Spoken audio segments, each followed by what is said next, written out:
ye ade asem ebeba we yaman Ghana mu hanim say ade ayekaka say Yvonne Nelson making headlines 5 times within this week na chese Abeiku edge trend pam na the book here at babontin eno na ama chese hu nsensem dodo na eba bontin so I am not Yvonne Nelson ayekata and di no na sa book we pese hu the biography of ababa we ya chese okosa book mu a ubenya ni nyina wo ho nkrofo no ma twemp na di ni ade a ewo mu nyina no okomu a ubenya ewo ho no mo e na afa su no chese oso osan so hwehwe ne se ne papa ewo sa book ni nyina wo ho hatred a chese nyama atuma hatred ba ona ne ma mentem ewo ho no mo e na afa su no chese book ni fa baby no so no kan sam bi de fa ba tan a omo sorry a no mo kan sam ya de chomo ba na chese otumi di oja obi no de aka asem bi di ato ne ba bra bo so okopen mo so wo eni pass me si wo be bre pa ye eni pass me si wo say na be ya o ba do ba ni na je lo mo obe gina ba beto anya duabo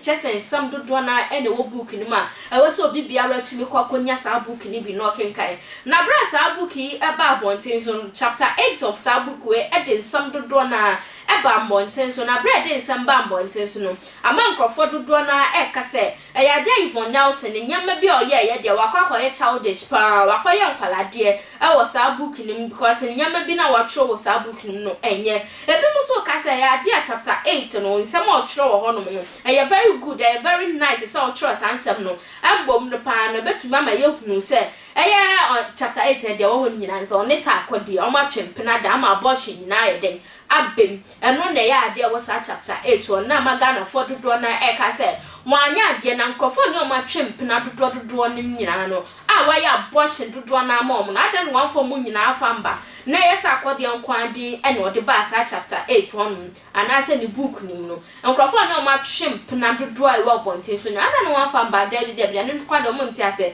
na ka ya de anka yesa akodi anka still na anko otisane dada na anka ni titi se odwanti anka yampa entinka odi ni book ni din baba book ni mu ananka onfem ba de biara da enti aba ne sene de why famous odi ni din eba book ni nyina enkokoda nche ye ma me counselor Charlotte Oduro din sem bi beto monten so aka say sa de ya ye nua be ya ni book na watchon de eye nyame anim no kran ni pa na mbom insem otro wo book ni mu no chapter 8 na obosa akodie din so ne na ya abortion ne ho kran ba ositi anko betumi no animus anko onfo bi edin enye den afan shon ma na asem onfo bi ampo din enye den en shon mo na ndi on kan sam no se ne be ya enipa ko ni po ekokonya book ni bi no kan ya obo se still na sa de no ye no ebe hante no no omu se ade yo ya Abeiku eye ne ya na ne nyina nkokoda nchen ya abra ya ma medi na no beto sansam yi ma okeka bi no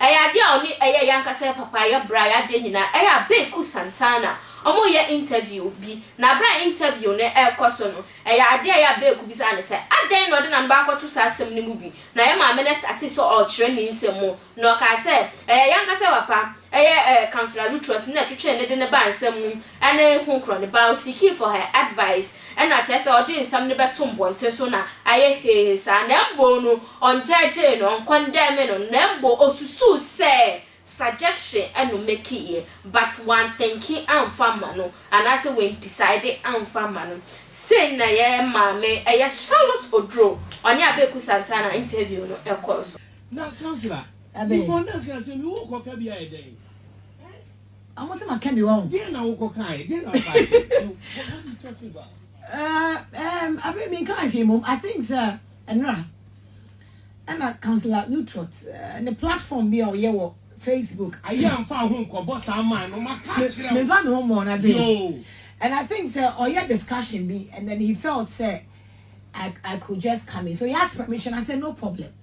Counselor Lutrus what's what kwatwetwe asem. I don't confess him your mind. What's what kwatwetwe. I don't confess say. What's that guy Yvonne Nelson what's am. I don't confess him your mind. Am Yvonne Nelson and the command lawyers. And I don't confess him. I don't confess him your mind. Yvonne Nelson actually the book. Counselor Lutrus ko kan what's am. They don't confess him your mind. Me ba choti. One confess him your mind. That be that. I bet you. I think he asked a question say what do I think about the book? And I'm saying anyway, I've not read the book. But then, from Kakrabia about social media, you could see the person emotionally is being tortured. You could see, sir, for the little you've read from the book, you know, people have problems. And they need people to talk to. And to me, the mechanic said, she has done so well, but then I thought, the English in here correct, I thought that it could be, say, a bit mature book, you know, without mentioning people's name. That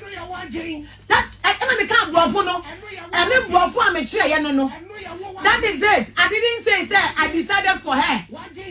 I didn't decide for her. Point of correction. I didn't decide for Yvonne Nelson.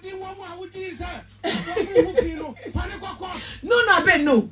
It is better a book out media. Obia can talk about their opinion about it. I never criticized her. I never judged. I never blasted her. No, but I thought, in my own opinion, said she's speaking about emotions or emotional things she's going through or she has been through. And there are people walking out there, we think that they are okay, but they are not okay. And they can't trust people to talk to. But then, there are genuine people who are available to listen to them. Now, me can't be busy say, oh, pain, and now we emotionally tortured that. Be careful the things you do, because it will come back tomorrow and hit you hard. Obi wa wo hye na bufua obefa bo no ade abaw obi wa wo hye na bufua obese wo ka obefa TV no ade abofam obi wa wo hye na bufua obesu obi wa wo hye na bufua obe ni bubefu obi wa wo hye na bufua na atono ne ensa obi wa wo hye na bufua obekwa kosmoki obi wa wo hye na bufua obetwen no ade aturo book who are saying so Abeiku, personally I was just trying to advise other young girls on social media. First of all, they should notice this. So only prominent person be kwa bonten. And I'm only penifo be champana. Na se or betray and say be a dia open on san can. Na obi tu say by social media je hu mienu. Because that person now dey ban ebi ono no abran obo ne bra wi o. Wa wo di e ba no. Your future is at stake. Emfa ho. Abeiku fa me ho. Emfa me ho pa. Me future your future. Emfa me ho pa. Emfa me ho. Yvonne Nelson future your future. Abeiku no. It's best that other people will learn from this. Yvonne Nelson I hear example to other people. What in your porn pain by writing the book. Yes. But the other person that will also read and want to imitate her, no, it may end very bad. It's the air can say when you're in pain or emotionally you're being tortured, let's get people to talk to. The people you talk to can determine where you end tomorrow. We are near body, we book him. No, sir. One fantasy, one funny court, funny my lawyers. See you know. So that was all that you kind of platform. So I told them, so you see, she has been able to even write a book about it. There are other people, book, but because of their pain and their emotion.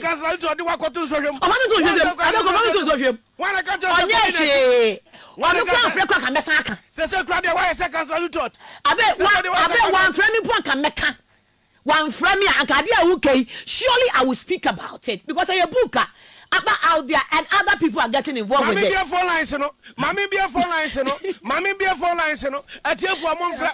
Atiye for monfra. Atiye for monfra.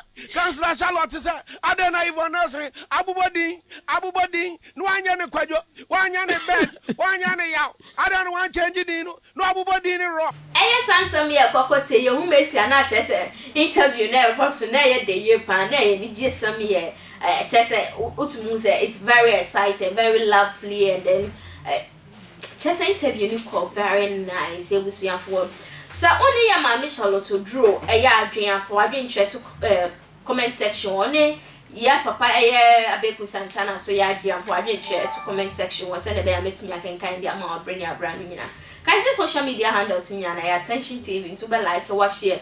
No one commented our videos in so nobody channel home others said they are travel for. Oh yes, as soon as everybody extra. We share more about some random from oh ma it's